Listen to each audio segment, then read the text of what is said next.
Oke. Assalamualaikum warahmatullahi wabarakatuh. Yang terhormat Profesor Dr. Insinyur Widayat, STMT IPM, dan teman-teman semua yang sedang kami dari kelompok 6 kimia analisis yang beranggotakan Aisyah Ausafa, Akilah Rizkivia, Atalah Akmal Wijaya, Fatimah Nur Zahrani, dan saya sendiri Muhammad Putra Al-Rasyid. Di sini kami akan menjelaskan tentang kromatografi dan pemanfaatannya pada lingkungan. Nah, sebenarnya apa sih kromatografi itu? Kromatografi adalah sebuah teknik dalam penelitian yang digunakan untuk memisahkan komponen campuran menjadi bagian-bagian partikel penyusun komponen tersebut. Hal ini dilakukan untuk melakukan pemurnian terhadap sebuah komponen campuran dengan melihat karakteristiknya seperti ukuran, massa, bentuk, dan yang lainnya. Kromatografi adalah teknik pemisahan campuran yang berdasarkan kecepatan perabatan komponen dalam medium tertentu.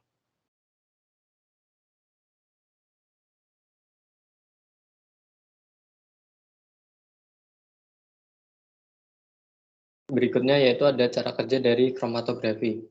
Prinsip kerja dari kromatografi adalah memisahkan substansi campuran menjadi komponen-komponennya. Pada kromatografi terdapat dua komponen utama yaitu fase diam dan fase gerak.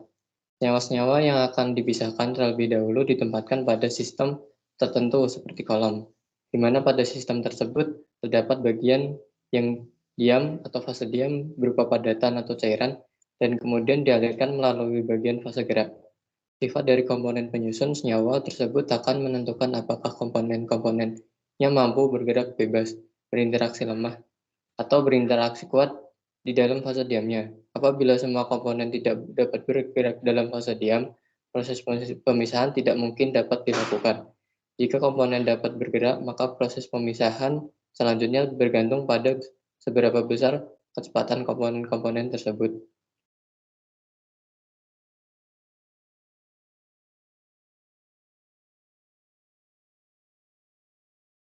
Selanjutnya ada jenis-jenis kromatografi.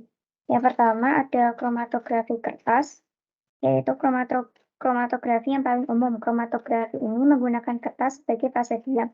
Gaya kapiler pada kertas yang basah berfungsi menarik cairan melewati kertas dan memisahkan campuran. Prinsip kromatografi kertas ialah adsorpsi dan kepolaran, di mana adsorpsi didasarkan pada panjang komponen dalam campuran yang diabsorpsi pada permukaan fase diam, dan kepolaran komponen berpengaruh karena komponen akan larut dan terbawa oleh pelarut jika memiliki kepolaran yang sama serta kecepatan migrasi pada fase diam dan fase gerak. Yang kedua ada kromatografi lapis tipis. Kromatografi lapis tipis menggunakan materi absorben rata berupa gelas atau plat plastik. Biasanya padatan yang digunakan adalah silika sebagai fase diam, sedangkan fase gerak adalah cairan organik. Metode ini sederhana dan cepat untuk mengecek kemurnian dari komponen organik. Kromatografi jenis ini digunakan untuk mendeteksi residu. Selanjutnya ada kromatografi kolom. Kromatografi kolom adalah teknik yang digunakan untuk mengisolasi komponen kimia dari campuran. Kromatografi kolom dapat memisahkan substansi kimia berdasarkan perbedaan absorpsi dari komponen pada absorben. Pada kromatografi kolom, campuran yang akan dipisahkan diletakkan pada bagian atas kolom penjerat yang berada dalam tabung kaca, tabung logam, atau tabung plastik. Kolom kromatografi tabung untuk pengaliran karena gaya tarik bumi atau gravitasi atau sistem bertekanan rendah biasanya terbuat dari kaca yang dilengkapi dengan keran jenis tertentu pada bagian bawahnya untuk mengatur aliran pelarut. Kromatografi gas. Kromatografi gas adalah teknik pemisahan kromatografi untuk memisahkan komponen kimia dari sampel campuran dan mendeteksi jumlahnya. Untuk memisahkan sampel tersebut diuapkan dan dibawa oleh gas yang dilewatkan pada fase diam. Untuk dapat dianalisis dengan kromatografi gas, sampel harus mudah menguap dan tahan terhadap pemanasan sehingga tidak rusak selama analisis. Kromatografi cair. Kromatografi cair adalah teknik pemisahan di mana sampel dilarutkan dalam cairan dan dilewatkan fase diam yang biasanya terbuat dari silika. Beberapa jenis kromatografi cairan seperti fase normal dan fase berbalik. Salah satu jenis yang paling umum adalah HPLC. Kromatografi pertukaran ion. Kromatografi pertukaran ion adalah teknik pemisahan menggunakan perbedaan muatan antara sampel dan fase gerak dengan muatan pada fase diam. Kromatografi jenis ini biasanya digunakan untuk menentukan pemurnian biomolekul.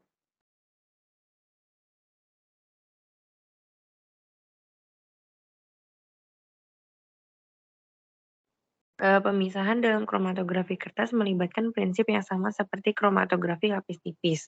Mengingat ini adalah salah satu jenis kromatografi lapis tipis, dalam kromatografi kertas, bahan uji terdistribusi antara fase diam dan fase gerak. Fase diamnya yaitu selembar kertas saring bermutu tinggi. Fase geraknya yaitu larutan pengembangan yang merambat naik pada fase gerak. Kromatografi lapis tipis ini yang gambar kedua itu adalah kromatografi lapis tipis. Prinsip kerja pada kromatografi lapis tipis, pemisahan bergantung pada afinitas relatif senyawa terhadap fase diam dan fase gerak. Senyawa di bawah pengaruh fase gerak bergerak di atas permukaan fase diam. Selama pergerakan ini, senyawa dengan afinitas yang lebih tinggi ke fase diam bergerak perlahan, sementara yang lain bergerak lebih cepat. Begitu pemisahan terjadi, masing-masing komponen divisualisasikan sebagai bintik-bintik pada tingkat perjalanan yang berbeda pada pelat. Gambar yang ketiga ini adalah kromatografi kolom. Prinsip kerja dari tahapan kromatografi kolom yaitu memisahkan komponen campuran berdasarkan perbedaan interaksinya dalam fase diam dan fase gerak. Jika suatu campuran terdiri dari beberapa komponen, maka setiap komponen tersebut memiliki struktur masing-masing dengan sifat yang khas untuk setiap senyawanya. Salah satu sifat yang berpengaruh dalam kromatografi kolom adalah kepolaran senyawa serta berat dan ukuran molekul. Gambar yang keempat ini adalah kromatografi gas. Dalam kromatografi gas, komponen sampel dilarutkan dalam pelarut dan diuapkan untuk memisahkan analit dengan mendistribusikan sampel di antara dua fase, yaitu fase diam dan fase gerak. Fase geraknya kalau dalam kromatografi kromatografi gas yaitu gas inert, tidak bereaksi dengan kimiawi. Fase diamnya dapat berupa adsorban padat, disebut kromatografi padat gas atau GSC, atau cairan pada penyangga lembab disebut kromatografi cair gas GLC. Selanjutnya gambar yang kelima yaitu kromatografi cair atau HPLC. Melibatkan injeksi volume kecil sampel cair ke dalam tabung yang dikemas dengan partikel kecil, di mana komponen individu sampel dipindahkan ke bawah tabung yang dikemas dengan cairan atau fase gerak yang dipaksa melalui kolom dengan tekanan tinggi yang dikirim melalui pompa. Pengepakan kolom digunakan untuk memisahkan komponen satu sama lain. Ini melibatkan berbagai interaksi kimia dan fisika antara molekul mereka dan partikel pengepakan. Komponen yang dipisahkan kemudian dideteksi di pintu keluar kolom oleh detektor yang mengukur jumlahnya. Keluaran dari detektor ini disebut kromatogram cair. Selanjutnya yaitu kromatografi penukaran ion. Kromatografi penukaran ion salah satu aplikasi penukaran ion itu terlihat pada proses pemisahan asam amino dari protein. Langkah pertama dalam proses elusidasi suatu protein disebut menentukan komposisi asam amino. Protein tersebut dihidrolisis memecahkan rantai amida untuk menghasilkan sekitar 20 asam amino yang berbeda melalui gugus amino dan karboksil yang mudah terdisosiasi. Muatan pada sebuah molekul asam amino dapat dimanipulasi melalui pH dan suhu. Jadi pertukaran ion dapat digunakan dalam pemisahan.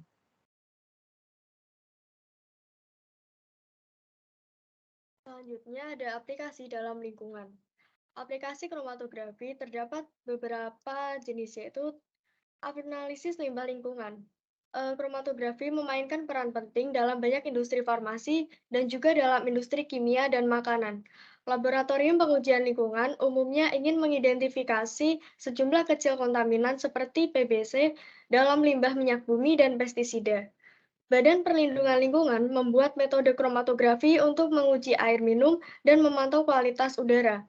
Industri farmasi menggunakan metode ini untuk menyiapkan bahan-bahan yang sangat murni dalam jumlah besar dan juga untuk menganalisis senyawa yang dimurnikan untuk melacak kontaminan.